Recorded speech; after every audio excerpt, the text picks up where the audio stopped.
সম্মানিত দর্শক, আসসালামু আলাইকুম। কৃষি কথা ইউটিউব চ্যানেলে আপনাকে স্বাগতম। এই মুহূর্তে যে যেখান থেকে বসে আমার এই অনুষ্ঠান দেখছেন সবাইকে আন্তরিক শুভেচ্ছা জানিয়ে শুরু করছি আজকের প্রতিবেদন। দর্শক, হাঁস পালন অল্প পুঁজিতে লাভজনক ব্যবসা, তাই তো আমি আসছি গাজনা বিলের মধ্যে ঘোড়ার পিঠের সংলগ্ন। এখানে এক ভাই হাঁসের খামার করছে। এখানে কি জাতের হাঁসের দিয়ে খামার করছে এবং হাঁস পালন করে তিনি কতটুকু লাভ এবং লসের সম্মুখীন আছেন এবং হাঁসের কী কী রোগ হয়ে থাকে বিস্তারিত তথ্য আপনাদের তার কাছ থেকে নেব, আপনাদেরকে জানানোর চেষ্টা করে থাকবো। পুরো অনুষ্ঠান ধরে থাকবো আমি হোসেন মোহাম্মদের সাথে। চলো দর্শক, কথা না বাড়ি শুরু করি আজকের প্রতিবেদন।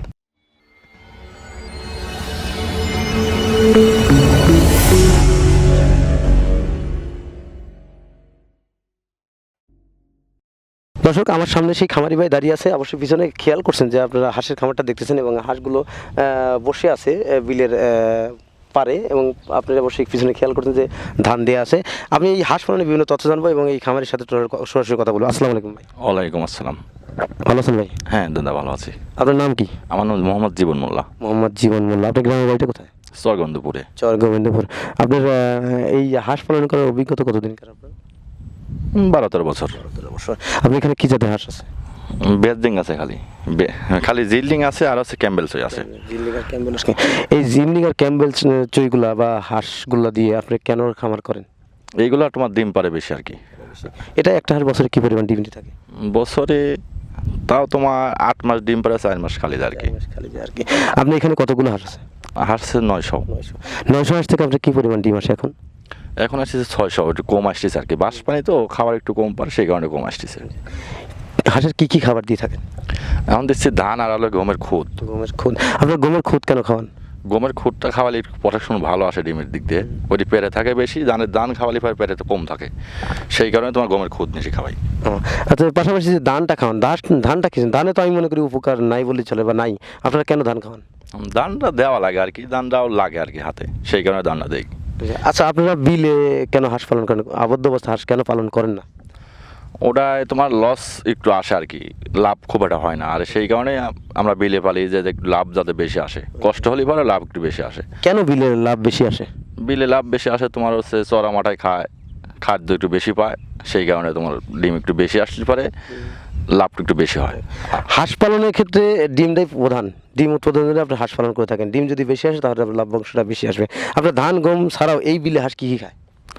তোমার পোকা খায়, তারপরে এক ধরনের শামুক আছে, ঘাসের বিচি আছে, সেইগুলো খায়। এগুলি খায় কি হাঁসের খাবার পরিপূর্ণ হয় না? সেইগুলি খাওয়া এখন পরিবর্তন হয় না, বিল ভরা পানি তো, বাঁশ পানি পারে কী খায়, ওই একটা শামুক জায়গা ওঠে সেটাই খায়, সেই কারণে খাবারটা দিতে হয়।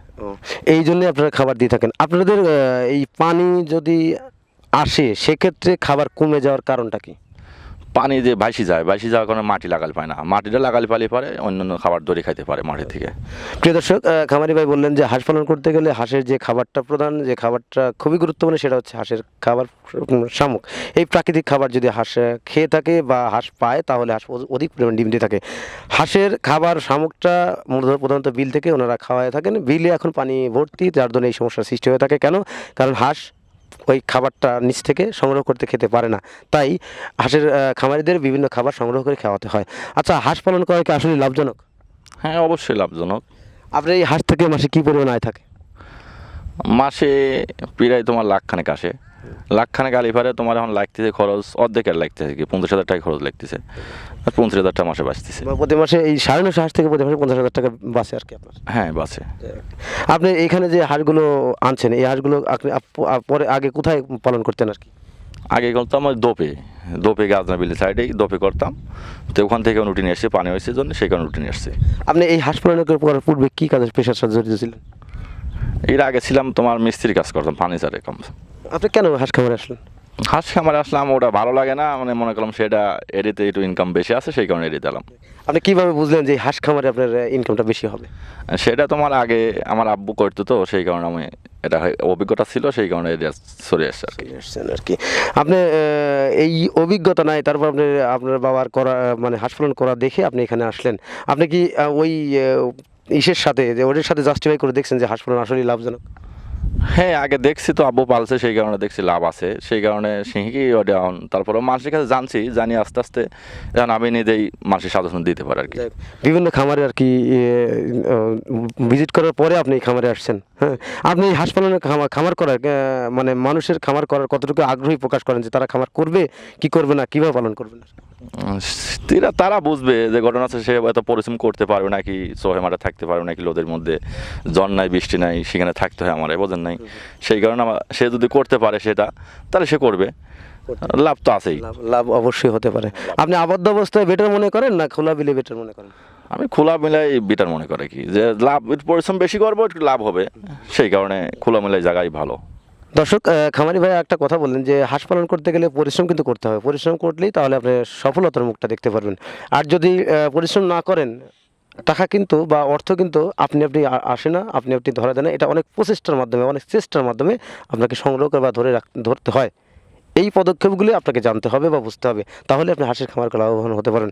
হাঁস মূলত দুইভাবে পালন করা হয়, আবদ্ধ এবং খোলা বিলে। খামারিরা খামারেরা হাঁস পালন করে খোলা বিলে। কেন? খোলা বিলের যে খাবারটা খায় টোটাল খাবারই ফ্রি খায়, যার দরুন ওনাদের হাঁস পালন করে অধিক পরিমাণে লাভ হয়। ওনার এখানে 950 হাঁস আছে, 950 হাঁস পালনে উনি এখন মূলত 50,000 টাকা ইনকাম হচ্ছে। টোটালি প্রতি মাসে 1 লাখ টাকার মতো ডিম বিক্রি করেন, সব খরচ বাদ দিয়ে এখন 50,000 টাকার মতো ইনকাম হচ্ছে। যারা হাঁসের খামার করেন অবশ্যই বুঝে শুনে বা বিভিন্ন খামার ভিজিট করে বা পরিদর্শন করার পরে আপনার হাঁসের খামার করবেন, তাহলে আপনি লাভবান হতে পারবেন। হাঁসের খামার করতে গিয়ে মানুষ তো বিভিন্নভাবে লসের সম্মুখীন হয়। কেন লসের সম্মুখীন হয়? সে তো আর বোঝে না, ঘটনা হচ্ছে হঠাৎ করে খাদ্য দেওয়া লাগবে বা ওষুধ দেওয়া লাগবে সেটা তো ঠিক মতো দিতে পারে না, সেই কারণে অসুখ হলে তো এই জিনিসটা বাঁচে না। আপনি হাঁস পালন করার পূর্বে কোনো প্রশিক্ষণ নেওয়া ছিল? হ্যাঁ প্রশিক্ষণ নেওয়া ছিলই, কয় মাসের প্রশিক্ষণ নেওয়া ছিল? মাসখানেক নিয়েছিলাম আর কি। আপনি এই 1 মাসের মধ্যে কি আর কি এই হাঁস পালনে টোটালি জানা যায় বা বোঝা যায়? হ্যাঁ ঘটনা আছে, তার বুদ্ধি যদি একটু ভালো হয় সে তো জানতেই পারবে। আপনি যে হাঁস পালন করেন, যে হাঁসের বিভিন্ন রোগ হয়, হ্যাঁ, এটি হাঁসের প্রধানত কী কী রোগ হয়ে থাকে?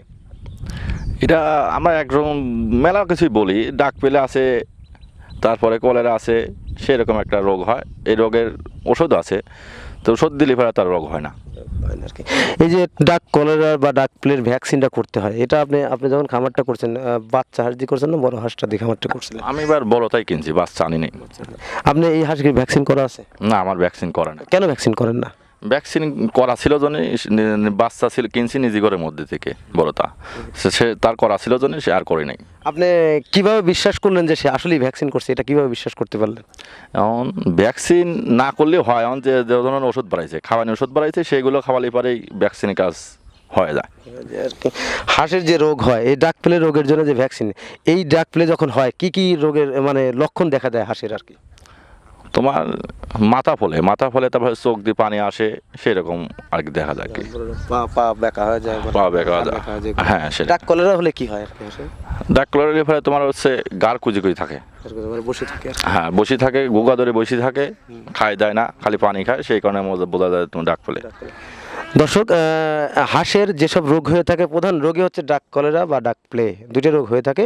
ডাক প্লের ভ্যাকসিন করতে হয়। ভ্যাকসিনের যে লক্ষণ, সেটা মাথা ফুলে যাবে, ঘাড় ব্যাকা, পা ব্যাকা হয়ে যাবে। এই সমস্যা হলেই বুঝতে পারে যে ডাক প্লে রোগ হয়েছে।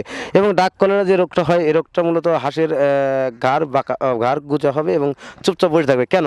কারণ আমরা প্রতিনিয়তই খাওয়া দাওয়া করি বা খাওয়া দাওয়া করে থাকি, বিভিন্ন জিনিস খাই, যার দরুন আমাদের প্রোটিনের কোনো সমস্যা হয় না, যার দরুন আমাদের শরীরটা কিন্তু অসুস্থ বোধ করে না।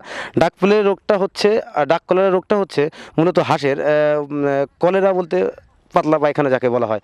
এই হাঁসগুলো যখন বেশি বেশি পাতলা পায়খানা করবে বা বেশি বেশি পাতলা পায়খানা হবে, তখন হাঁসের শরীরের যে এনার্জিটা সেটা নষ্ট হয়ে যাবে, এবং নষ্ট হয়ে যাওয়ার পর হাঁসটা কিন্তু দুর্বল হয়ে পড়বে এবং চুপচাপ বসে থাকবে এবং ঘাটটা বাঁকা হবে, আস্তে আস্তে এই কারণেই হাঁসগুলো মারা যাবে। এটা শুধু হাঁস না, প্রাণী জগতের যতগুলো প্রাণী আছে সবগুলো এই সমস্যা হয়ে থাকে, শুধু হাঁস না, মানুষের মধ্যেও এই ঘটনা ঘটে। বিগত দিনগুলোতে আমরা অবশ্যই খেয়াল করতে পারি আমাদের পারিবারিক মানুষের মধ্যে, যাদের যেসব বাড়িতে কলেরা রোগ হয়েছে, বেশিরভাগ পরিবারের লোকজন মারা গেছেন। এখন কিন্তু সেটা হয় না, কারণ হচ্ছে আমরা যথেষ্ট খাবার খাই। তাই হাঁস পালন করতে হাঁসের যে ডাক প্লে বা ডাক কলেরা রোগ হবে, অবশ্যই আপনাদের ভ্যাকসিন করতে হবে এবং হাঁসকে যথেষ্ট খাবার দিতে হবে, তাহলে হাঁস সঠিক সুস্থ থাকবে এবং এই রোগ থেকে বেঁচে থাকবে। আর এই হাঁসের খামার করে আপনি অবশ্যই লাভবান হতে পারবেন।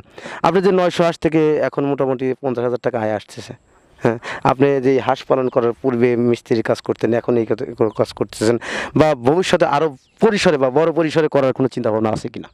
আছি তো, আমার তো আগে এত ছিল না, আগে ছিল প্রথম অবস্থায় 200, আস্তে আস্তে আস্তে আস্তে আমার 900 হয়েছে। 2000 পর্যন্ত করছিলাম, সেটা করছিলাম ভাগে। যাই হোক, আপনি কম দিয়ে করা বেশি মনে করেন না বেশি বেশি দিয়ে করা ভালো মনে করেন?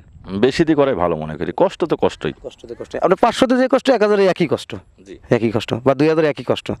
আপনি তাহলে 2000 দিয়ে কেন করলেন না? তাহলে লাভটা তো বেশি আসতো। 2000-এ তোমার একটু ডিমের দিক দিয়ে কম আসে। কেন কম আসে? কম আসে তোমার, বেশি সই এক জায়গায় থাকলে বা খাওয়া হয় না।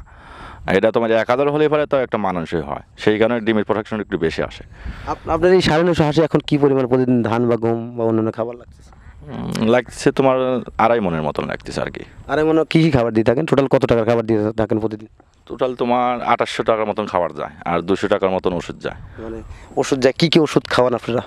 খাওয়াই তোমার হচ্ছে, এখন খাওয়াচ্ছি তোমার হচ্ছে ভিটামিন মানে ওই ক্যালসিয়াম জাতীয় ওষুধ খাওয়াচ্ছি। এটা এই ক্যালসিয়াম ওষুধটা কিভাবে দিয়ে থাকেন আপনারা? ওই দানার সাথে রাতে বেঁধে ডিশের মধ্যে মিশিয়ে দিই, হ্যাঁ পানি দিই। ওই পানির সাথে ধান খায় তো ওইভাবে ওষুধ খায় আর এতে কি হাঁসের সমস্যা হয়? না না, সমস্যা না। সমস্যা হয় না আর কি। আপনি এই যে 900 হাঁস থেকে এখন মোটামুটি প্রতিদিন 2800 টাকা বা 3000 টাকা খরচ হচ্ছে, আপনি প্রতিদিন কত টাকা ডিম বিক্রি করেন? 6000-এর মতন। 6000 মতো। তাহলে প্রতিদিন 6000 টাকা ডিম বিক্রি করলে 3000 টাকা আপনার খরচ হচ্ছে, 3000 টাকা বাঁচে। তাও তো প্রতি মাসে 90,000 টাকা আয় হচ্ছে। এ থেকে কি খরচ হচ্ছে আর 90,000 টাকা থেকে? 90,000 টাকা থেকে খরচ আছে, সংসারে খরচ লাগে তোমার, বাড়ির সমস্যা আছে, খরচ তো আছেই। মানে তারপরে সব বাদ দিয়ে আপনার টোটালি 50,000 টাকা আয় থাকে, মানে সংসার খরচ দিয়ে আপনাদের খরচ দিয়ে টোটাল বাদ দিয়ে 50,000 টাকা আপনার আয় থাকে আর কি। যারা হাঁসের খামার করেন অবশ্যই বুঝে শুনে হাঁসের খামার করবেন, আর বুঝে শুনে হাঁসের খামার করলে অবশ্যই আপনি লাভবান হতে পারবেন। তো দর্শক, আজ এ পর্যন্তই, দেখা হবে পরবর্তী ভিডিওতে। ততদিনে ভালো থাকেন, সুস্থ থাকেন, আল্লাহ হাফেজ, ধন্যবাদ।